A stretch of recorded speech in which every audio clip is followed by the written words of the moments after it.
பேசி பேசி மாட்டிக்கிறா, அது மட்டும் நல்லா தெரியுது. அண்ட் அபார்ட் ஃப்ரம் தட் இதை தாண்டி இன்னொரு ஆங்கிள் பார்க்கணும்னா, அதாவது இவங்க 2 பேருடைய கான்வர்சேஷன்ல விக்ரமோடைய பாயிண்ட்ல வினோத்தெல்லாம் லிஸ்ட்லயே இல்ல, வின்னிங்ல. ஒன்னு சபரின்னாங்க, இன்னொன்னு சாண்ட்ரான்னாங்க. டமால்னுச்சு எனக்கு.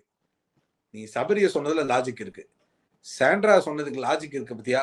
அந்த லாஜிக் தான்டா எனக்கு பயங்கரமா இருக்கு. இதுக்கு நீங்க திவ்யானே சொல்லிட்டு போயிருந்துருக்கலாம்டா, நான் கேட்டிருப்பேன். சரி, அது ஒரு பக்கம். முடிஞ்சவன nomination saving methodology as usual ultimate Vinod சபரியை கரெக்டா சொன்னான். சொல்லிட்டு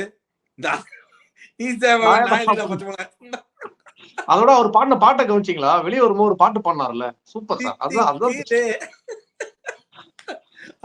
கோல்டன் எக்ஸ்பிரஷன். திவ்யா வரும்போது வினோத் சிரிச்சாரு பாத்தீங்களா? அவங்க வந்து சீரியஸா வந்து அழுது கம்யூனிட்டி சிரிச்சுட்டு இருந்தாரு. பக்கத்துல பாத்தீங்கன்னா, வா படு எனக்கும் தெரியும் யாருக்கு பிளேட் யா இட்ஸ் மீ அப்படின்ற மாதிரி. அந்த அது சுவாரஸ்யமா, அது ஒண்ணு மட்டும் சுவாரஸ்யமா இருந்தது. சரி, ஆனா அதுல ஒரு உள்குத்தம் பாத்தியா? அதாவது எப்படின்னா, see we all know, அதாவது அன்டவுட்டட்லி ஹியூமனிட்டிய எந்த ஒரு நாடகமும் இன்றி நொடி பொழுதுல அந்த இடத்துல எந்த நாடகமும் பண்ணாமல் சபரி எகிரி குதிச்சு தன் ஹியூமனிட்டிய பெருசா மனசு ஃபுல்லா மனித நேயத்தை காமிச்ச சபரிக்குத்தான் யாருக்கும் தயக்கமின்றி சொல்லக்கூடும். அதனாலதான் எல்லாரும் சபரியை சேவ் பண்ணு, சபரியை சேவ் பண்ணு, சபரியை சேவ் பண்ணோம் அப்படின்னு அவங்களுடைய உள்ள இருக்கிற எல்லாருமே இனவே ஒருத்தங்களை சேவ் பண்ணோம் அப்படின்னும் போது சாண்ட்ரா சபரின்னு சொல்றதுல சாண்ட்ரா எமோஷன். ஸோ இப்ப புரியுதா எமோஷனல் கேம் எவ்வளவு ஸ்ட்ராங்கான கேம்னு? நீ கொஞ்சம் எமோஷனலா ஆக்கிட்டனா அந்த கேமோட இம்பாக்ட் எல்லாரையுமே கன்வெர்ட் பண்ணும். ஒரு பிளேயர் எப்படி கன்வெர்ட் பண்ணுது அப்படின்னா அந்த எமோஷனல் இம்பாக்ட். ஒருத்தன் ஜென்யூனாவே அவன் கேம் இம்பாக்ட்ல தான் அவன் அதை கன்வெர்ட் பண்றான். அவன் லீடிங் பாயிண்ட்ல இருந்து எகிரி குதிச்சு வந்து பண்ணது வந்து உண்மையிலேயே அவன் தனக்கான ஒரு பாயிண்டை யோசிக்காம மத்தவங்கள மாதிரி செல்ஃபிஷாவும் யோசிக்காம அவன் அந்த கேம்காக இருந்தான். இதுல என்ன நம்ம டேக்அவே தெரிஞ்சுக்கணும்னா, விக்ரம் திவ்யா அப்படின்ற இந்த 2 பேரை, விக்ரம் திவ்யா அரோராவை நேச்சுரலி அந்த டிக்கெட் சேவ் பண்ணது இல்லைன்றதுனால அந்த பாயிண்ட் இருந்திருந்தாலும் அதான் பாயிண்ட், யாரும் சொல்ல போறது இல்ல. சோ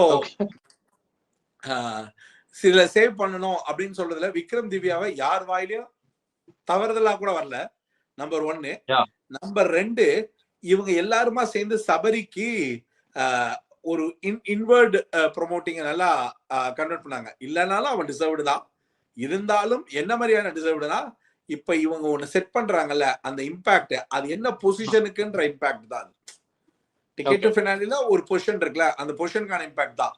என்னை பொறுத்த வரைக்கும் இப்ப வரைக்குமே வினோத் வின்னர், சபரி ரன்னர் தான் கரெக்ட். மிச்சவங்களுக்கு எல்லாம் நீங்க எப்படி வேணாலும் வச்சுக்கலாம். ஆனா வினோத் வின்னர், சபரி ரன்னர் தான் இதுக்கான கரெக்டான பொசிஷனு. ஏன்னா 2 பேர்கிட்டயுமே நேர்மையான ஒரு உழைப்பு, ஒரு அப்நார்மலான ஒரு அன்பு காட்டப்பட்டது. என்னன்னா மிக அருமையான நேர்மை வினோத் கிட்டக்க எல்லா எமோஷன் வெளிப்பாட்டுல இருந்தது.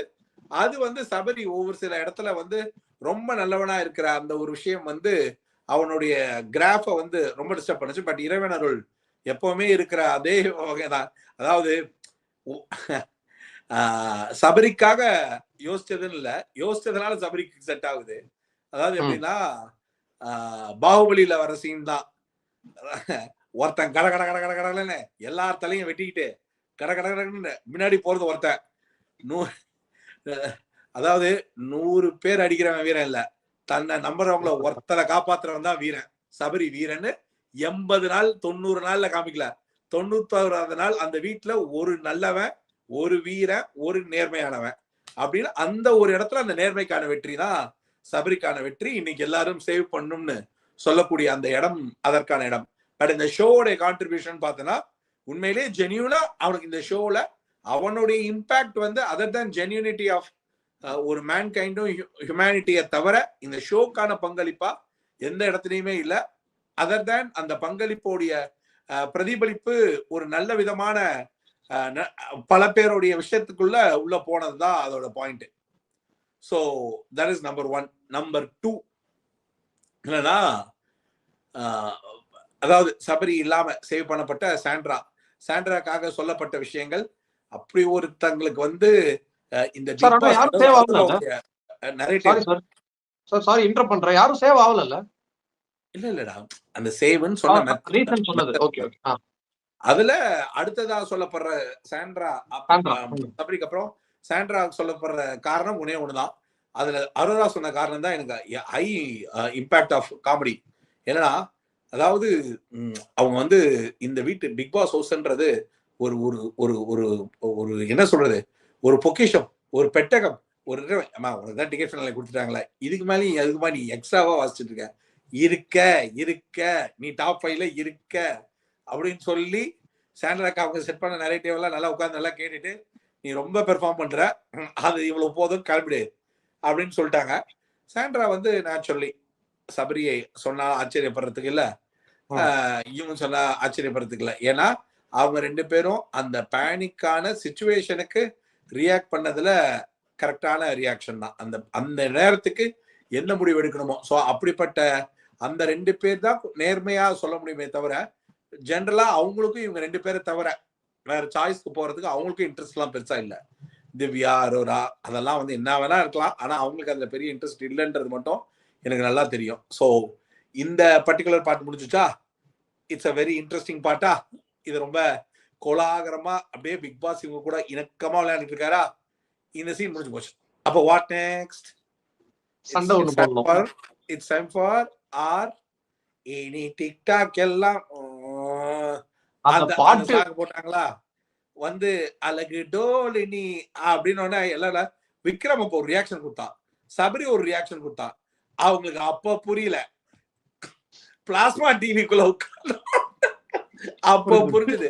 எனக்கு என்னன்னா என் டைம் ஞாபகம் வந்தது. இப்படிதான்டா என்ட்ரியில எழுதி கொடுப்பானுங்க, அசிங்கமா கேளுங்க, வண்டையா கேளுங்க, நீங்க என்னென்னலாம் டிவில பாத்தீங்களோ அதெல்லாம் கேளுங்க, எல்லாத்துக்கும் மேல இந்த பேஜையும் சேர்த்துக்கோங்க சார். இதெல்லாம் அவங்க பண்ணவே இல்லையே, கேளுங்க. ஏன் விக்ரம டார்கெட் பண்றதுக்கான காரணம் என்னன்னு நினைக்கிறீங்க? ரொம்ப சிம்பிள். ஒண்ணு அத்தை பேசி எப்பா நீ பெட்டி எடுத்துட்டு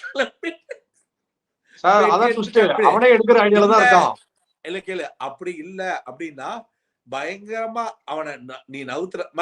ஆக்சுவலா கேட்பாங்கடா, உங்களுக்கு உள்ளுக்குள்ள யாரையாச்சும் ஸ்பெசிபிக்கா அடிக்கணுமா அப்படின்னே கேட்பாங்க. நீங்க அதை வந்து ஓப்பனா போய் பேசலாம் அப்படின்றாங்க. இத சொல்லிதான்டா சுனிதா எல்லாம் உள்ள வந்தோம், சௌந்தர்யாவ பிஆர் அது இதுன்னு இறக்கிட்டா சௌந்தர்யா ஓன்னு அழுதுட்டா. கூட்டு போய் அப்புறம் நீ பாத்திருப்பிய பெண்களுக்கு ஒண்ணுனா பிக் பாஸ் எப்படி கண்களா பாத்து பாருன்னு.